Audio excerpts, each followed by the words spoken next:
Ho ampitomboana ho aminareo mandrakariva ny riavana ny fahasoavana sy ny fiadanan'i Jesosy Kristy Tompo. Amen. Ny herin'ny teny tamin'ny fahariana. Ny herin'ny teny tamin'ny fahariana. Zany no asongadiny mofinainantsika anio. Salamo 3:30. Ny andininy 4 hatramin'ny andininy 110. Andeha ovakitsika amin'ny anaran'ny Tompo zany teny zany. Fa mahitsy ny tenin'i Jehova, ary ny asany rehetra dia mahatoky avokoa. Tia fahamarinana sy rariny izy. Enika ny famindrampon'i Jehova ny tany. Ny tenin'i Jehova nanaovana ny lanitra, ary ny fofonain'ny vavany no nanaovana ny amarony rehetra. Mampiavosa ny rano ao an-dranomasina ho toy ny atotan-javatra izy. Mitahiry ny rano lalina ao an-trano fitehirizana izy. Aoka atahotra ny Jehova ny tany rehetra. Aoka angovotra eo anatrehany ny mponina rehetra amin'izao tontolo izao. Fa izy no niteny, dia ary izany.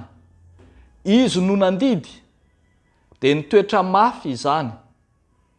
Jehova mahafoana ny fisainan'ny firenena samihafa. Mahatsinotsinona ny hevitry ny olona izy.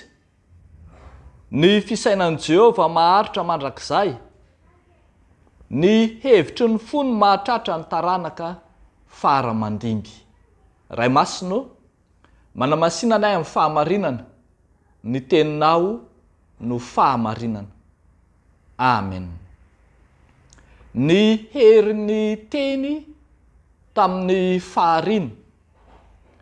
Raha ny tantara ny fahariana tokoa no iverenana any amin'ny Genesis 1, dia niarahantsika malala fa tamin'ny alalan'ny teny no naharian'Andriamanitra izao zavatra rehetra izao. Ny teny no nilazany hoe misy mazava, dia nisy ny mazava. Ity bokon'ny Salamo 3:30 ity kosa dia manasongadina fa mifono hery tsy hay tohaina, hery manam-pahefana, hery tsy tahaka ny herin'izao tontolo izao, ny herin'io teny izay nahariana izao rehetra izao io.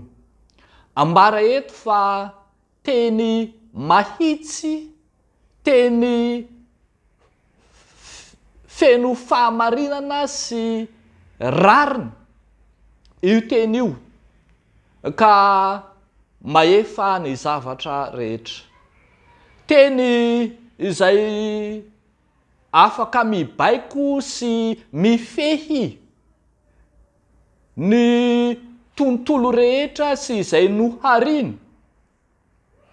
Eny hitatsika eto ny herin'ilay teny fa mampiavosa ny rano any an-dranomasina izy, atahotra azy sy angovotra eo anatrehany ny tany rehetra sy ny mponina rehetra, satria lay teny nahariana dia teny manan-kery. Rehefa tonga any amin'ny tontolon'ny testamenta vaovao isika dia mahita fa aikay lay zanak'Andriamanitra, lay Andriamanitra tonga olombelona io teny io. Zany no azavain'ny Jaona 1. Lay tamin'ny voalohany Andriamanitra, tamin'ny voalohany ny teny.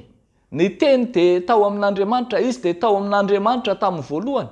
Io teny Andriamanitra io, na lay teny tao amin'Andriamanitra, dia Jesosy Kristy, io no ambara fa nanorenana izao tontolo izao. Ratsorina zany dia ny hoe ny herin'ny teny teo amin'ny fahariana dia tsy iza tsy akory fa ny herin'ny Kristy, lay Andriamanitra tonga olombelona. Ny herin'ny Kristy no ny asa teo amin'ny faharina. Io teny Andriamanitra, ilay teny Kristy io no nifehy izao tontolo izao hatramin'ny voalohany. Io teny Andriamanitra, io teny Kristy io no mibaiko izao tontolo izao araka ny sitrapony. Revako malala ao amin'ny tompo mazava zany fa hery tsy hay toaina, hery tsy azo ifanindranana, hery tsy azo ifaninanana, lay hery nanaovana izao tontolo izao. Ny tokony ataontsika sy ny mendrika ataontsika dia izay ambaran'ny mpanao Salamo eto, aoka ho feno fankatoavana ny teniny isika. Zany no hitantsika eo amin'ny andinin'ny faefatra hoe mahitsy ny tenin Jehova ary ny asany rehetra dia mahatoky avokoa. Dia amafisiny zany eo amin'ny andinin'ny fahavalo manao hoe aoka atahotra ny Jehova ny tany rehetra ary angovotra eo anatrehany ny mponina rehetra. Manan-kery amintsika le teny fa isika kosa ho feno fankatoavana, ho feno tahotra lay teny izay nahariana izao tontolo izao. Manana hasiny lehibe eo amin'ny fiainan'ny voary riavako ny tenin'Andriamanitra. Manana hery lehibe tsy hay toaina amin'ny fiainan'ny mpino io tenin'Andriamanitra io. Teny mila enona, teny mila ankatoavina, teny tsy adikevitra, teny izay aina ho an'izay mahazo azy ary fahasalamana ho an'ny nofony rehetra, kanefa teny toy ny sabatra roa lela maranitra manindrona mampisaraka ny aina sy ny fanahary ny tonona sy ny tsoka, satria teny manan-kery, teny manan-kasina, teny mibaiko sy mifehy izao tontolo izao.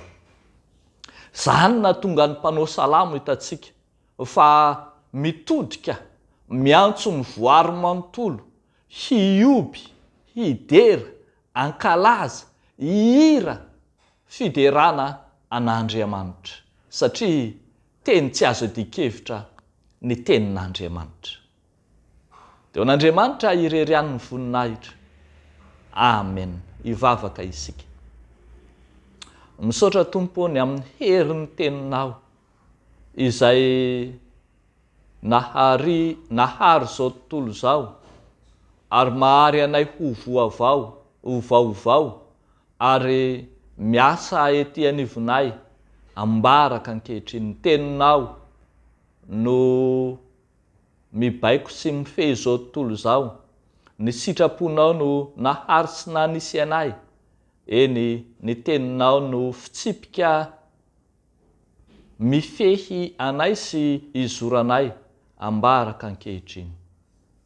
Dia mivavaka izay Andriamanitra ny amin'izay fiasan'ny teninao amin'ny voary manontolo indrindra amin'ny zanak'olombelona. Fa mivavaka ihany koa izahay raha sitrakao ho an'ireo rehetra ao anatin'ny tsy fahasalamana, ho an'ireo rehetra manana aretina sarotra sitranina, ho an'ireo rehetra miady mafy amin'ny aretina. Tompo, na iza na iza, na aiza na aiza, indrindra ireo izay mitaraina aminao, ny sitraponao no aoka ho tanteraka.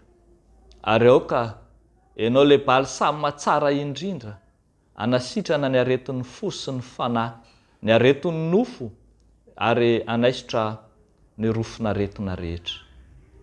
Matoky izahay amin'ny anaran'i Jesosy Kristy Tomponay, lay teny manan-kery, lay teny tonga nofo.